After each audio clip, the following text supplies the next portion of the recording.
like to have the time to speak on more than one topic because I've been doing this for too long and I actually have a few topics I know a little bit about. But I want to speak about democracy because part and parcel of what we're here for today is to change the way in which we're governed. Now, to do that, what's meant to actually happen is we're meant to be...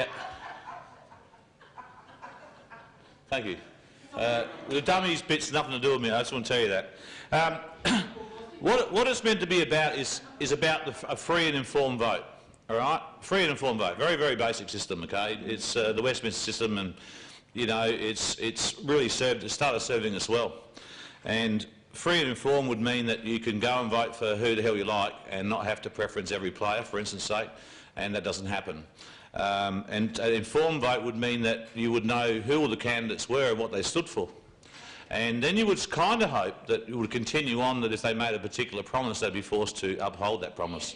And so we're really in big trouble from the moment go. And what's really interesting, if you vote, for instance, for a Labor sitting member or Labor representative or a Labor aspirant or whatever it would be, and they are elected, they have to do the will of their political party. So you've lost, again, straight away. But interestingly enough, who dictates what the political party decides as policy? And those particular people we don't get to know anything about, and we don't get to elect them. So we have some real serious problems with democracy. And that is just the system.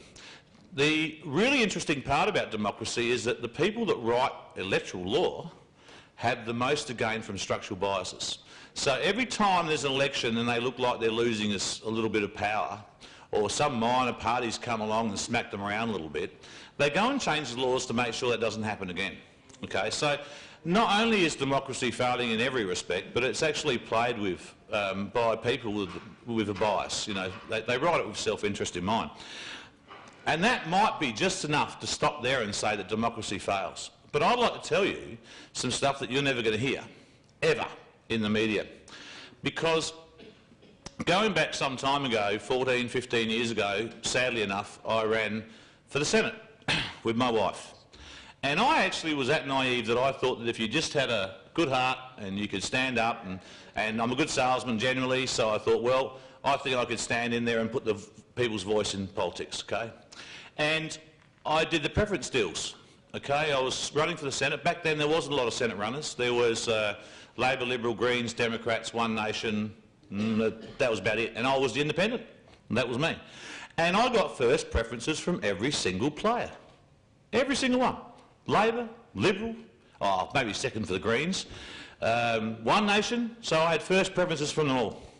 What that meant was I got a media black ban because I might win the election. Now, I didn't know what that even meant. Then they put the ballot papers out and my name was left off the ballot papers. And you had to vote in a blank box to vote for me. This is democracy in Australia. And if you're wondering why I'm still doing this, that pissed me off really big time. And because I was actually hoping to, you know, if I lost, I said to the wife, oh, if I lose, that's all right, I'll put myself forward. Well, I wanted to lose because I was not preferred. I didn't want to lose because they rigged the bloody election. So I went out and put up posters, A3 photocopies, it's all I could afford. And as fast as I could put them up with my friends, they were torn down. There was never a chance that I was going to win that election. It didn't matter what I stood for. It didn't matter who I was. That was the system. So, a few years later, I ran a couple of times in between then, and I went, this is ridiculous. I'm bashing my head against a brick wall. So, a few years ago, I decided I'll just cast an informed vote.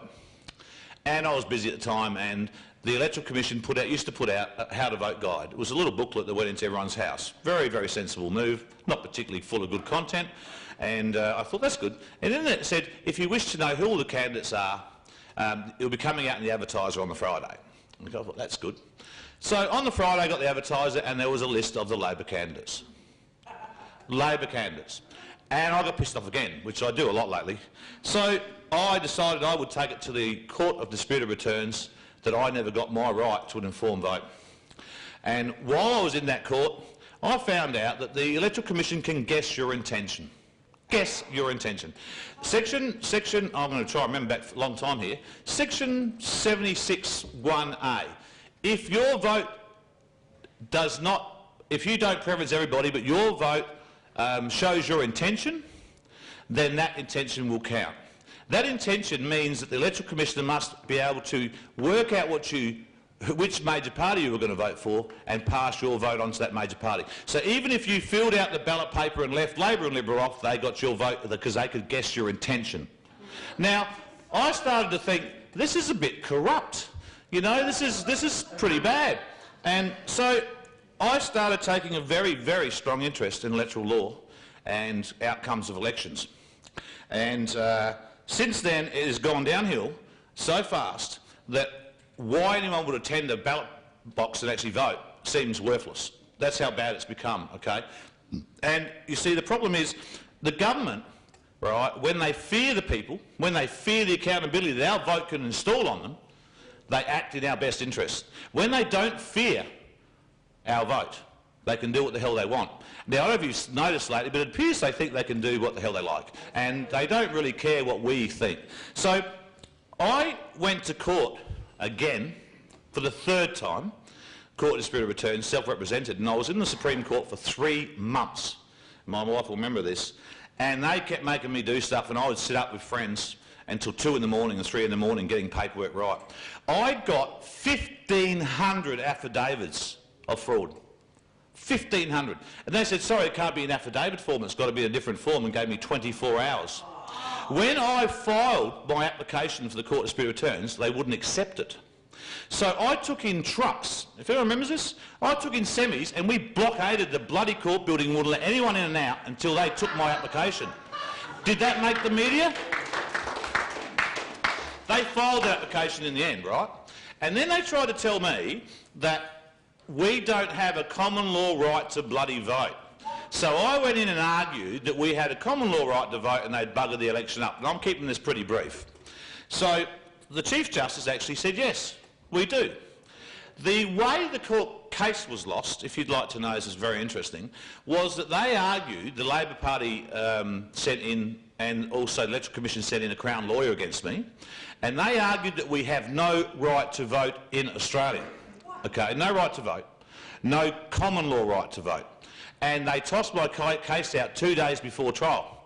Then I received a letter immediately after that saying, oh, we made a mistake. I'm really sorry, but there is a common law right to vote, so my arguments were valid.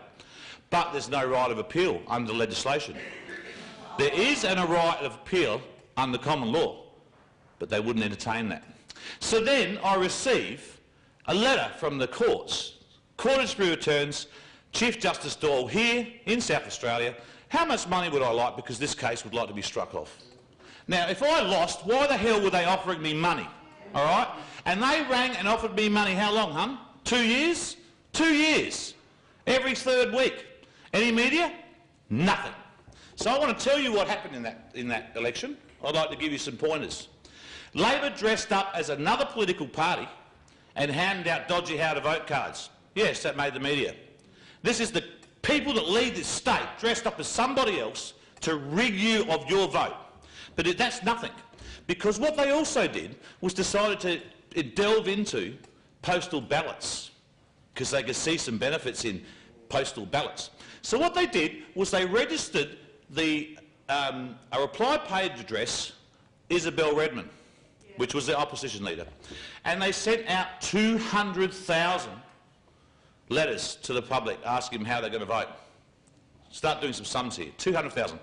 And when you wrote back saying, oh, I support you, Isabel, that's Liberal, if anyone's watching, Isabel Redman, Liberal Party, if you wrote back to Isabel, it went to the Labor Party's offices because they had registered her name as a reply paid address. It did not go to Isabel. Now, all right, this is how bad it gets. And I'm not going to finish here. It won't take too long. So they intercepted thousands of names. Okay. Then they sent out postal ballot applications to those people. And they sent in, yes, I'd like to vote by post. And most of those applications went missing. Tens of thousands. Not 1,000, tens of thousands. And if you think this federal election with this one with Palmer, the 1,300 votes, how many votes do you think, I'd like a couple of guesses here, went missing, ballot papers, not applications, went missing in South Australia? 22,000. 16,500 just went missing. 6,500 were found to be dodgy. Multiple voting issues went into the thousands. And how many names went conveniently missing off the electoral roll? I bet you can't guess this one. 77,000 votes went missing. South Australia missed out on 116,000 votes. Labor won by 1,750. All right, and they're now running our state. They're the ones causing us to live without democracy. So no one is doing anything about it. So what do you think is going to happen in March? What do you think is going to happen in March? Really, they all suddenly, oh shit, we buggered up. No, you know why? Because no media would cover that. And if you think I'm making this up, I can show you affidavits from the Commissioner, I can show you the paperwork, the photos, everything, and I have it all. I have affidavits for thousands of people, and that wasn't the worst. If you think that's bad, that wasn't the worst, because they didn't give out that guide on how to vote. There was no information in the polling booths about who was running, where your preferences went, which is law, wasn't there. Okay, that wasn't there. People were turned away from the polling booth because they didn't like how they were dressed. People turned up and they were ran out of ballot papers. One group of 4 turned up to a polling booth, 2 ballot papers left, tossed a coin who could vote. This is in South Australia. They went to the hospitals in South Australia, right, went to the hospitals in South Australia, and they were going through the nursing homes, standing in the doorway going Labor or Liberal, and then marking the ballot paper for those people. One woman stood up and said, no, my daughter's running for the Greens. Affidavit, if you want to know, I've got an affidavit. Her daughter, her granddaughter, was running for the Greens. She said, no, I want to vote Greens. And they refused to accept her vote. Now, if this is... I left those words out, okay, just place some words in there. In the Court of Disputed Returns, the Chief Justice Dawes, who quit when I would... Well, I'm not going to go there. He has quit. I won't tell you why. He has quit. But it is not possible under any law in this country to invalidate the outcome of election regardless of the count or conduct. What do I say? Now if we had a media, any media at all, that gave a shit about us and about free information or democracy or the right of their children to vote or the right of us to be able to choose our government, they would have covered this. Today tonight I'll give them some points. I don't know if anyone saw it. They did a big lead-up story. But, how rude's that? So, the government do not fear you. They don't give a shit how you vote. They can rig the election by up to 100,000 votes. There's nothing you can do about it. I have been told by people on the inside that Labor will win the next election and by how much. If you think we live in a democracy, you're bloody wrong. And anyone watching this video going, oh, this guy's an idiot, I will post you the information. I will share the information with you and I will show it to you in proof, okay? Now, we can stand here and we're going to keep going with some great speakers and we can work out what's wrong in this country and we can try and do something about it and we can spread the word, we can educate and everything else. But if we cannot vote them out, we are in big trouble. All right, thank you.